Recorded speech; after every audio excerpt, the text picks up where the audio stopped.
Welcome to Narrative Responsibility, a podcast about examining the meta-story of your life, how well it is serving you, and how to change it for the better.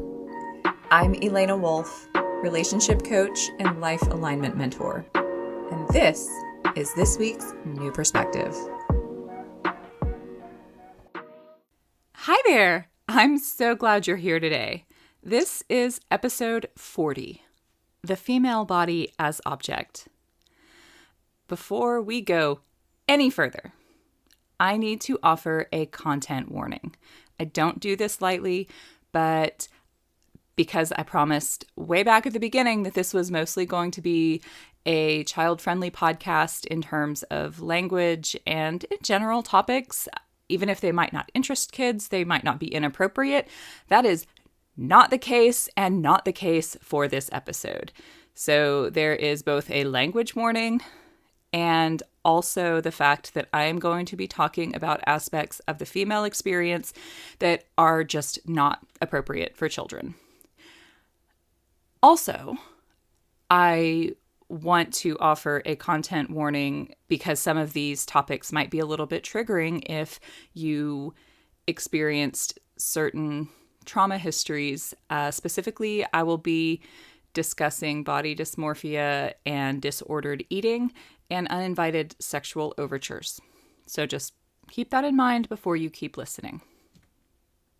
Right, so as a topic, this episode is yet another in my ongoing series of deep dives into the reasons that we disconnect our conscious experience of self from our body. In other words, what are the reasons that we separate our self that acts from our self that is? And the topic of experiencing your body as an object is likely going to be more directly relevant for my female listeners, and even for my male listeners who have experienced something like that. I'm presenting it from my own experience as a female. So for my male listeners who maybe haven't experienced this directly, just remember that all of you have relationships of all sorts with women in your lives, whether they're family members, romantic partners, children, friends, colleagues. So I hope that you'll go ahead and listen, even if you think it might not be relevant to you, in order to get some new insights into the experience of people who were socialized female. And to my female listeners, I hope that I can make you feel seen in any struggles that you may have had with these issues, even if your experience wasn't exactly like mine. And I hope that you come away from this episode with more compassion for your past self, who was pushed toward certain roles and beliefs without ever being asked if she wanted that, or even made to understand what the long-term consequences were. You deserved better. We all did. So back when I kicked this series off and I started writing out the ways and the reasons that I personally disconnected from my body and became pretty abusive toward it, one of the most glaringly obvious reasons was simply that I was born and socialized as a female. I was literally taught to relate to my body through the eyes of other people. I was taught to love my body only as much as it won me approval and reward from the people around me. In other words, I was taught that my body was an object that other people had the right to praise or criticize, that other people had the right to take pleasure or disgust in. And when your body is an object to everyone around you, how are you supposed to experience it as yourself and not as an object that yourself inhabits but is separate from? Staying connected to a body that is under constant attack or threat of criticism is almost impossible. You cannot feel safe in that body. feeling love or even just compassion for that body is difficult. Looking back with that lens in mind, it only makes sense that I began to hate my body for the flaws and inadequacies I perceived about it. And when you add in the overall culture of violent punishment and coercion that I lived within, if you didn't listen to the last episode titled Subjugating the Body, then I get into that in that essay. But yeah, when you add in that culture of sort of coercive control over the body, I mean, it was just so easy to feel like my body deserved to be punished for the ways it failed to earn acceptance from those around me, from those who were seeing it as an object. There are several specific, they're different but very intertwined threads to this judgment and punishment cycle. So I'm going to attempt to unpack all of them and kind of show you how they weave together, but just at a high level, the various threads that I at least found were diet, exercise, cultural narratives from women around me, media coverage and narratives, and comments from males that I was interacting with. So the males around me as well. Now, I am going to make 2 points about when and where I was raised because I think that matters a lot. Your experience might have been different because you were raised in a different place or a different time. But to remind you of my age, I am a leading edge millennial. I was born in the early 1980s, and I really started coming into conscious awareness of the culture around me, probably the late 80s to early 1990s. I was a teenager in the late 90s and a young adult in the early aughts. There might be some parts of the when I grew up that are particular to being in that sort of crossfade of the younger part of Gen X and the older part of the millennial generation. But I also have talked to millennial women more on the back end of our generation who were affected by the same media and peer culture in the same ways.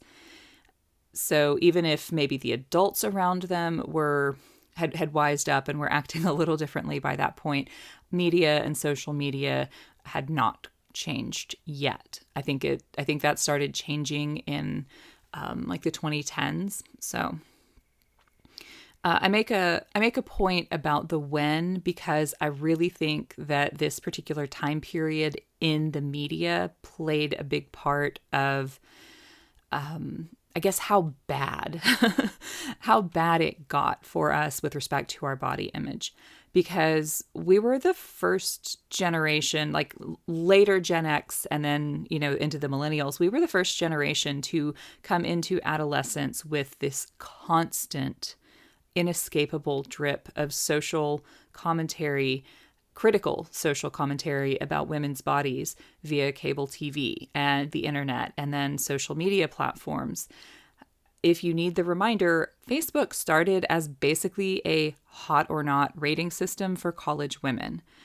And, I think that there has been a long-standing tradition of policing women's bodies for, their shape and how they look. I mean, fashion magazines have existed for not just decades, but centuries. And, maybe they've even been critical of women's bodies for that long. But you couldn't just accidentally, walk past a room where somebody else is watching something and hear that messaging said, spoken, whether you're engaging with that content or not. Like you had to choose to read gossip magazines and fashion magazines. But when we grew up, it was basically constant, ever present around us all the time, inescapable. And I think this media saturation of criticizing women's bodies is a big part of why there's such a pushback against it now. And that has been building for the last, 10, 15 years. It really fucked us up. I mean, it fucked us up. And the results of that, the inevitable results of that, have played out in our adult lives and in the adult lives of some of those female celebrities that we saw being targeted back then. And that was kind of the genesis of the pushback, of actually seeing these are the inevitable results of doing this to people. It is inhumane and it is wrong, and we need to stop. And our culture still hasn't completely stopped. It's just starting to get better, or at least starting to get better in the sense that there is now a vocal pushback against this kind of commentary. And I will say, with the past Olympics, a couple weeks ago, they finished up as I'm recording this in September, there was a lot of talk about body types and noting the differences of body types from maybe past Olympics. And that is a direct result of some of this cultural push to say healthy rather than simply thin, because they are not the same thing. So yeah, the media commentary and the just sort of ubiquitousness of both the media in our lives and that commentary dripping through the media that was everywhere around us, like that played a big part in shaping our perceptions. So that was like my when. I do also want to acknowledge my where, because I cannot speak for the private culture or the public culture in the sense of like, how do you behave at a social function, an extended family gathering or a church gathering or a community, park gathering or something like that. So not necessarily public, like public eye in the media, but public in the sense of how you behave outside your private home and immediate family. I can't speak for that culture in even other parts of the United States, much less the world. So it's possible that there were members of my generation who didn't have it in their local culture. It was simply the broader media culture. But I had it both ways because I grew up in the American South. And here in that part of the United States, a premium is put on female beauty as something not necessarily innate, but rather painted on and performed. Like, you don't get made up to go out, or you don't put your face on, as I heard a friend's mom call it, in order to be more attractive per se.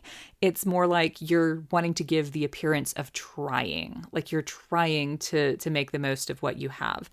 And usually the result is that you end up more attractive, and see all of the TikToks about guys looking at girls who have their, full face makeup and contouring on, and then their plain face and saying, I got robbed. I'm like, no, you just fell for the oldest trick in the book.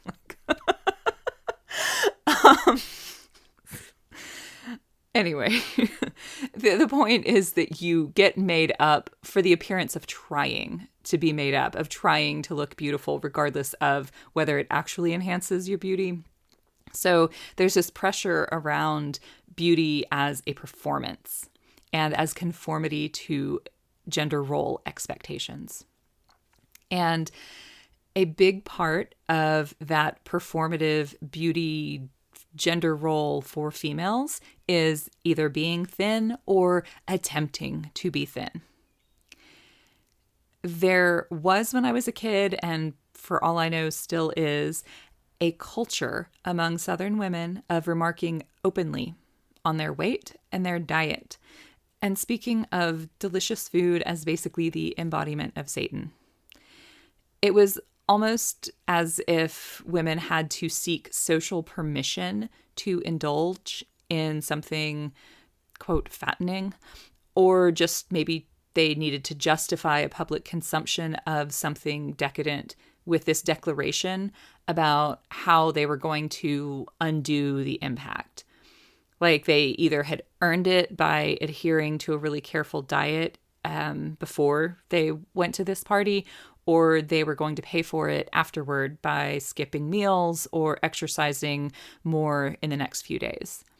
Now, I have no idea whether any of these actions were actually happening, so keep that in mind. But there was at least these declarations being made that, oh, I can have cake because I've followed my diet all week, or, oh gosh, I'm going to run 4 miles tomorrow, but I'm having this cake today.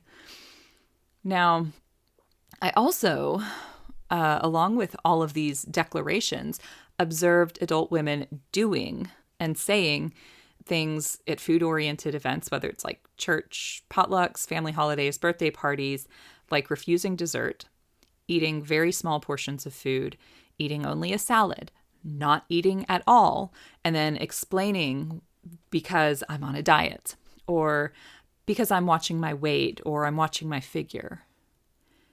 I heard aphorisms regularly and more than once, which is why I remember them.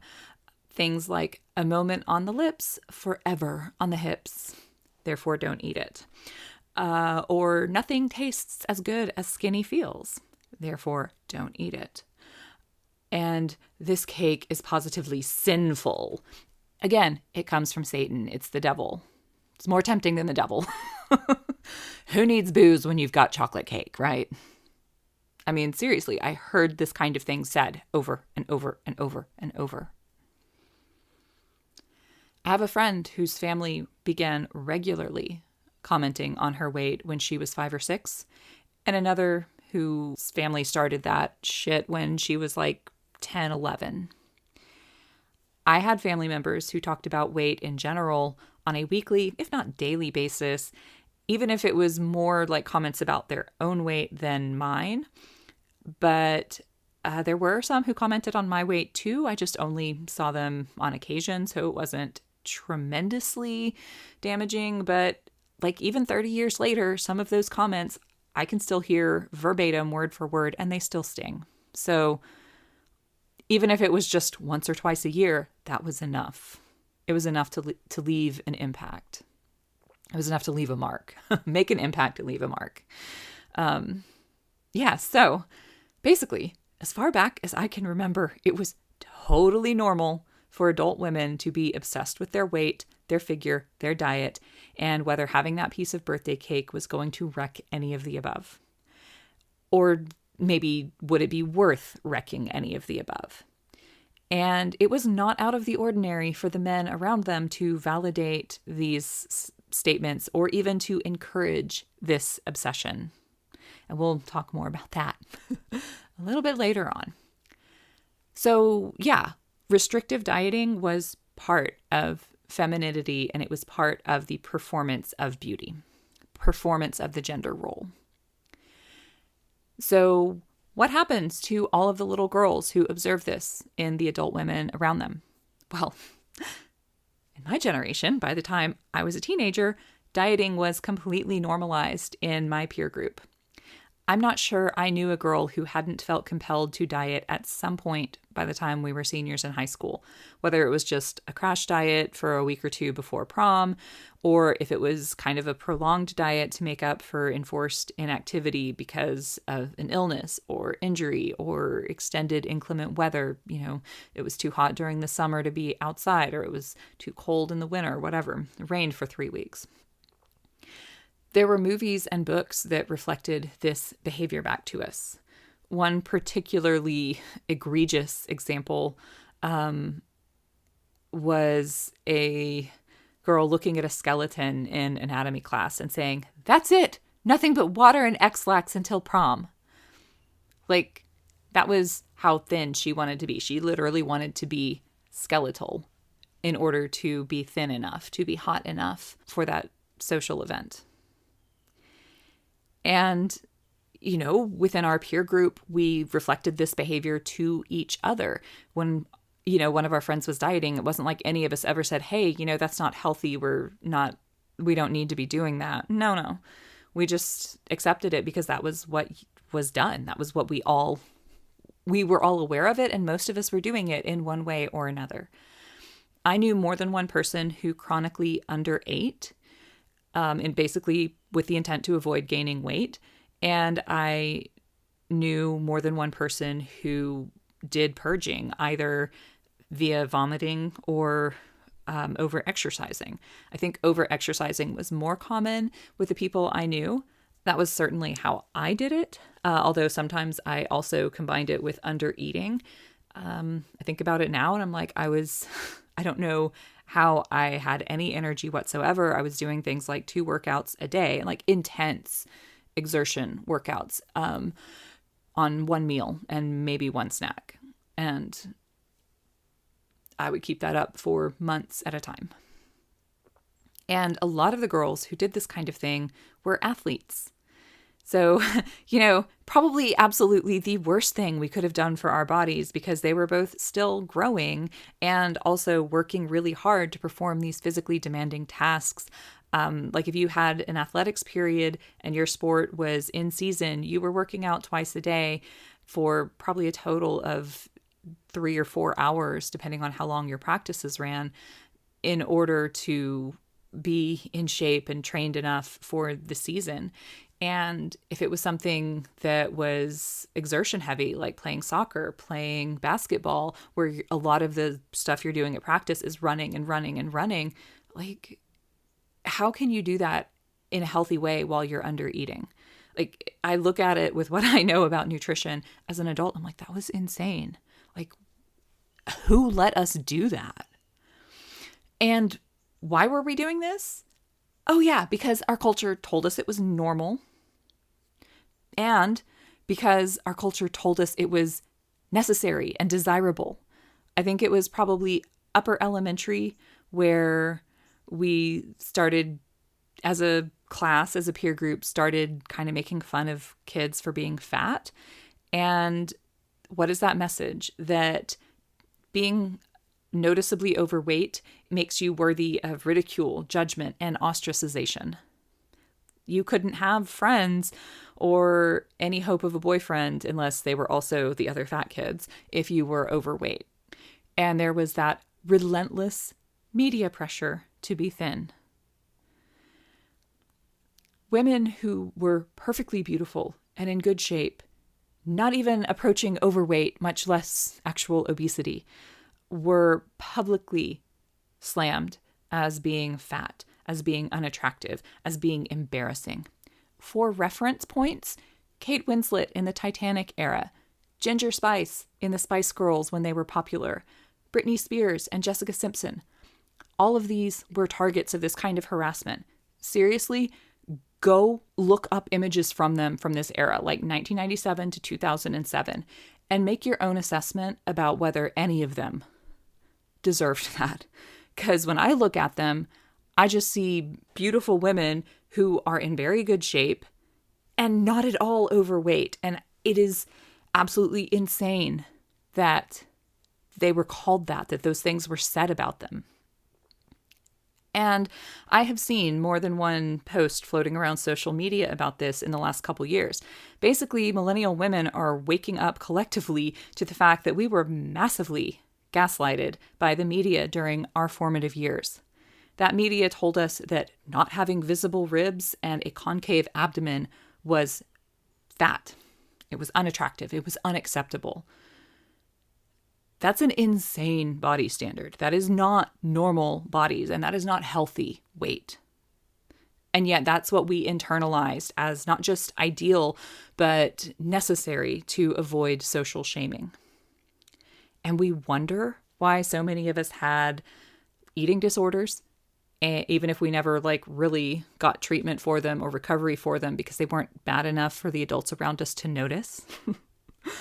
We wonder why so many of us had body issues and just hated ourselves as being hopelessly overweight and unattractive, just because we had relatively healthy bodies. But again, those were the messages that we were witnessing, that anything beyond bony is fat, and that to be fat is the worst possible sin. It was a social crime that could not be forgiven. If you were fat or fat adjacent, then you deserved to be shamed and criticized and humiliated by strangers and people who knew you alike, including boys. Because the other thing is that by the time we were old enough to want to date, our bodies were fair commentary for guys to publicly discuss and honestly to rate. I mean, I remember hearing guys that I knew say things like, "Oh, she's hot. She's got a nice face, but her body could use some work. She's not that pretty, but she's got great tits, so it evens out. She's a little thick, but she's pretty enthusiastic, if you know what I mean."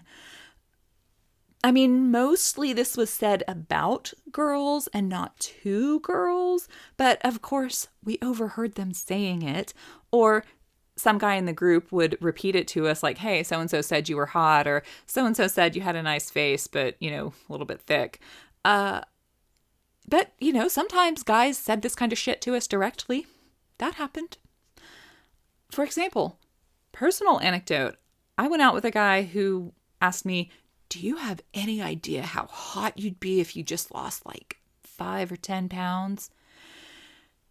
I think that he thought he was offering me a compliment, and I think he thought he was offering me some profound insight into my potential that I had somehow lost in the mirror.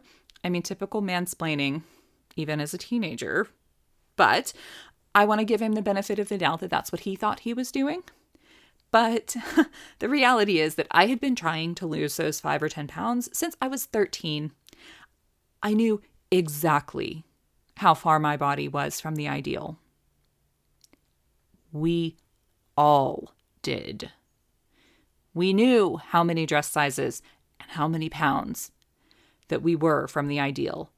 And we also knew what that translated to. How many calories, how many days eating at a deficit and missing out on any kind of birthday cake, and how many extra miles we had to run. We knew. We knew. We knew, and we were determined to get there. We counted calories. We said no to treats. We skipped meals. We starved ourselves. We ran 4 miles a day. Sometimes we did aerobics in the morning and played soccer in the afternoon, all in the name of morphing our bodies into the form we were told they had to take for us to be acceptable, barely adequate, merely passable, good enough to not be ridiculed, but God forbid they ever be good enough to be complimented. And maybe not even good enough to escape constructive criticism, like that bonehead said to me. If you've never been a teenage girl, you don't know this, so let me tell you. There is a level of psychotic determination that a teenage girl can bring to bear that is unrivaled by anyone, anywhere, any time of life. Don't care. A teenage girl will beat you in her level of crazy focus on a goal if she has one. And we turned that onto our own bodies. We hated our bodies. Why? Because they didn't do what they were supposed to do when we did those things. They didn't actually always lose weight just because we dieted or overexercised. Or, we let up for a single weekend and actually had that birthday cake, and then it seemed like we'd gain everything back, and maybe sometimes then some. We endured the discomfort and the denial and the discipline of regular overexertions in service of a goal that mattered more than our physical comfort, namely our social and relational comfort and safety. It felt like our bodies were failing us, even though we did everything, quote unquote, right, when they still weren't good enough to win us that kind of safety. Of course we hated them. They weren't good enough to begin with, and they failed to be made good enough when we were giving it everything we had. Now, again, as an adult looking at this, I can see the absolutely bitter irony that the methods we were given for controlling our body shape were actually setting us up for failures. The whole thing with all calories being created equal, that was the 90s diet and light foods trend. That premise is false. 100 calories of simple carbohydrates are not the same to our bodies as 100 calories of protein or fat. And restrictive dieting for too long wrecks your metabolism. Like basically, if you're under eating for more than about 3 months, I think is what I've seen as the cutoff, maybe 4, then your body goes into, what do they call it? Metabolic adaptation. And you basically get your metabolism slowed down.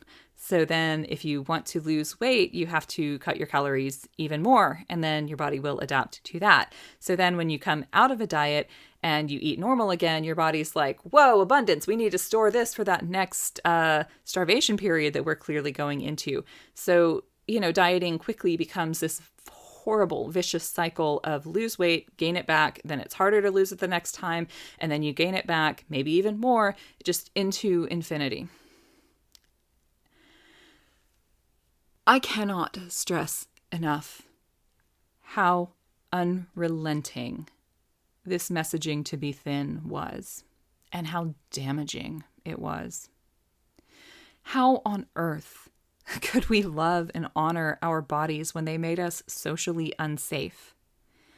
If they didn't fit the ideal, then we were at risk of being mocked, rejected, and shamed by the people around us, our family, our rivals, our crushes and partners, even just our peers. We were not allowed to enjoy being in our bodies, not at all.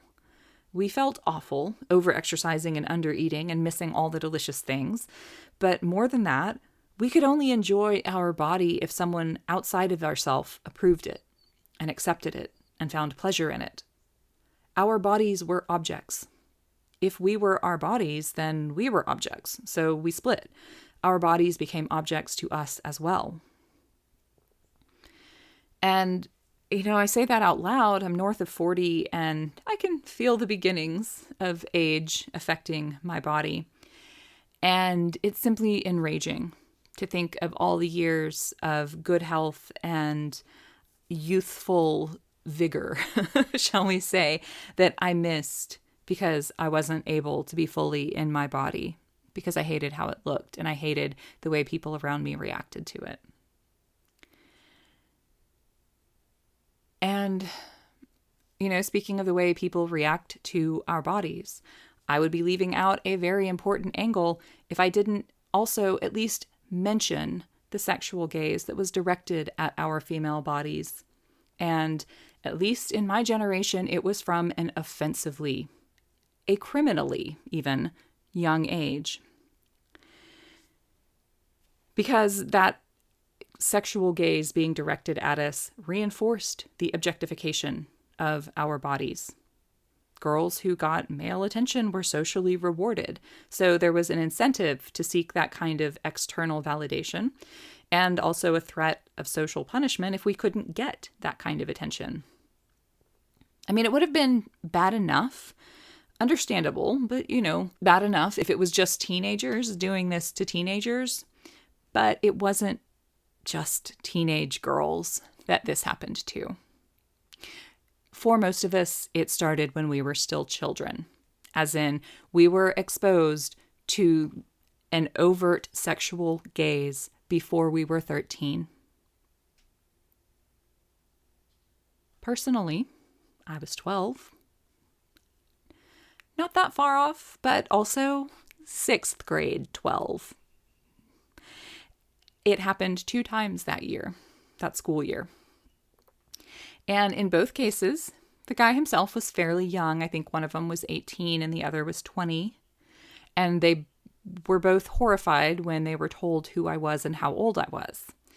But I don't care that they were horrified.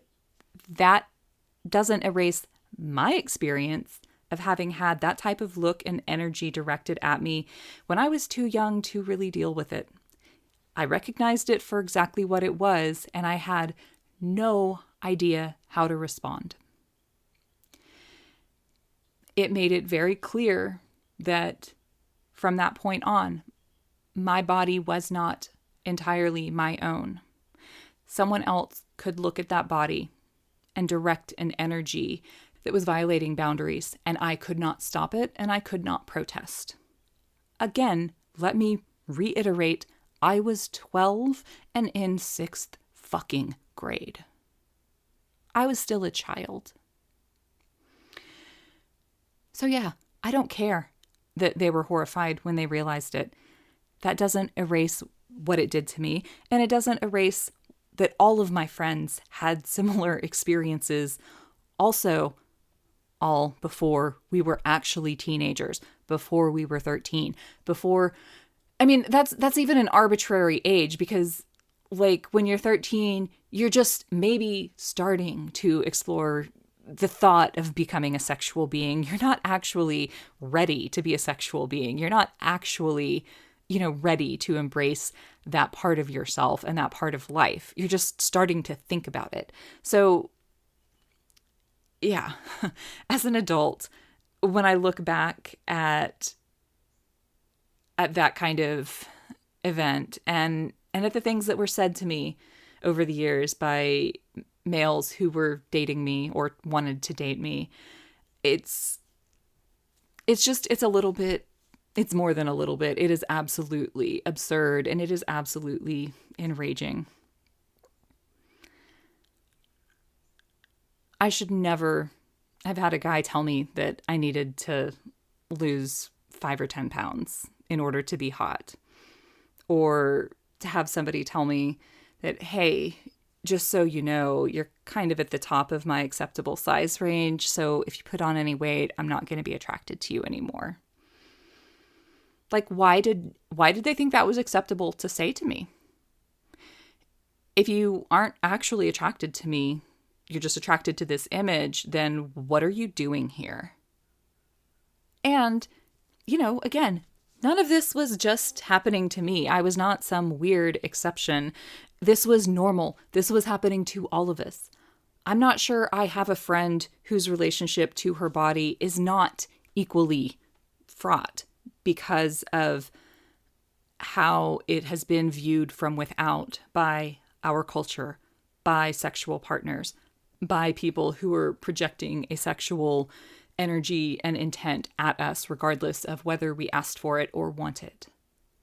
It is vile the way our culture feels entitled to look at women's bodies, to literally weigh them and grade them and compare them to a standard that's set by people who are honestly outliers on the bell curve of human physiology. It is enraging. From a metabolic and nutrition standpoint, modern eating patterns set us up to fail even before we got to our teenage years, and yet the individual girl or woman is entirely and uniquely to blame for the shape of her body.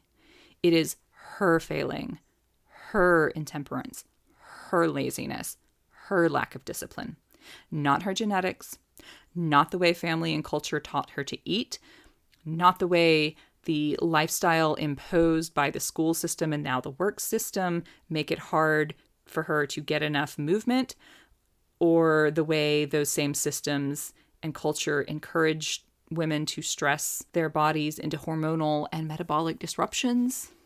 No. None of that counts. None of that is considered when the judgment is made. It's just all her fault.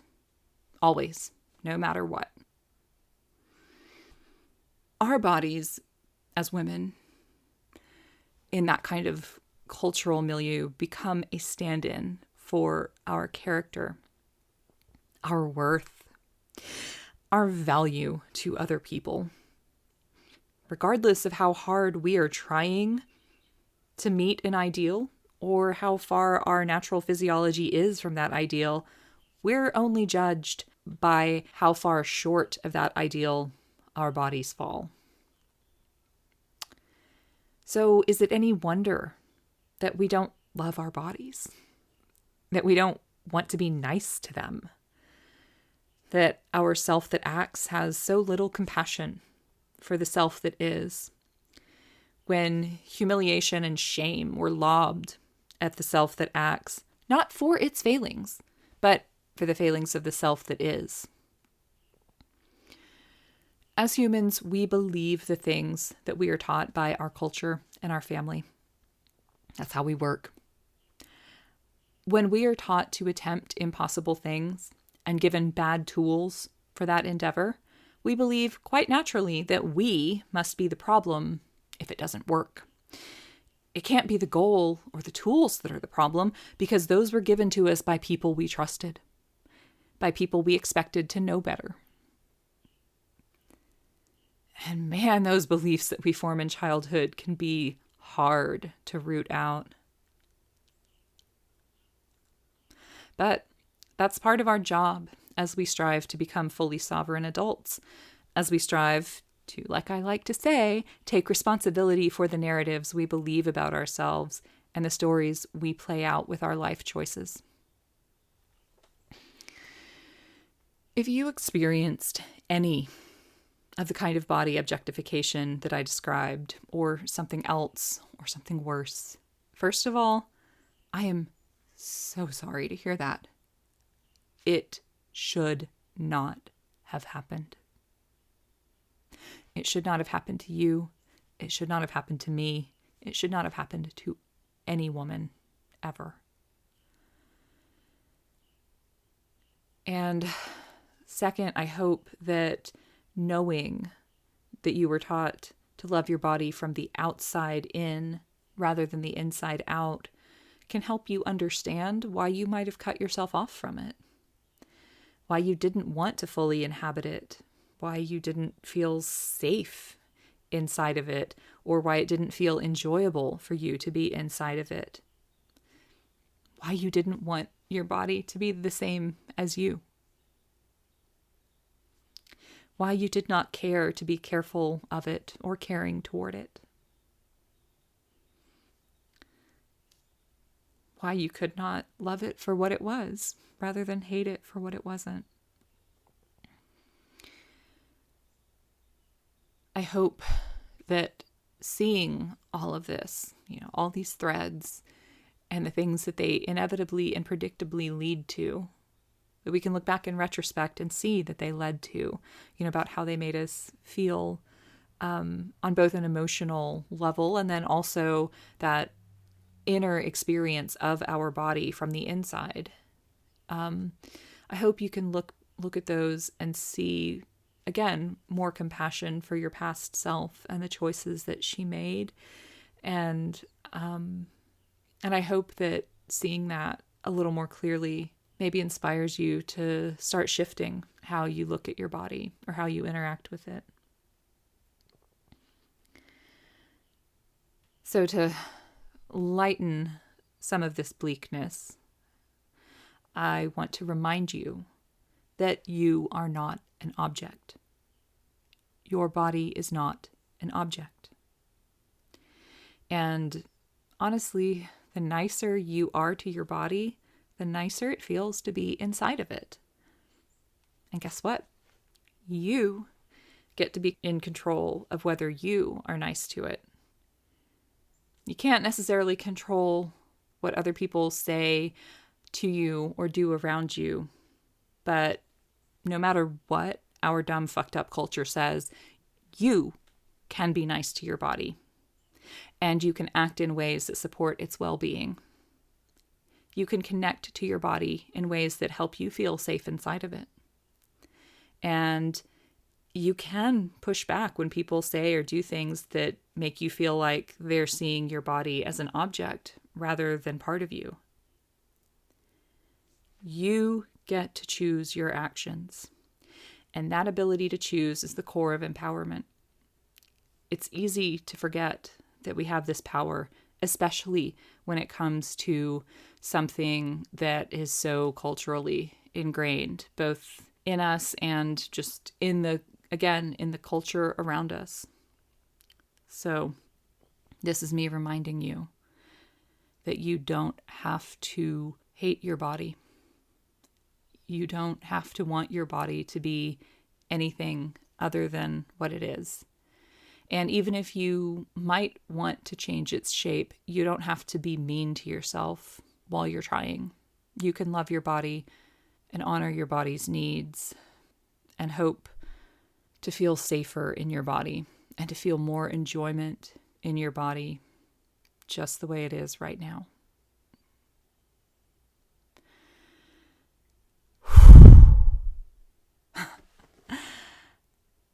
Well, that's it for this week. Thank you so much for spending this time with me. If you want to know more about my work, you can check out thepatternbreaker.com or join my Patreon, patreon.com/narrative responsibility. There's some cool perks, and just it's a nice way to offer me some encouragement to keep going and keep producing episodes. It definitely helps. And yeah, until next time, what part of your story are you going to take responsibility for this week?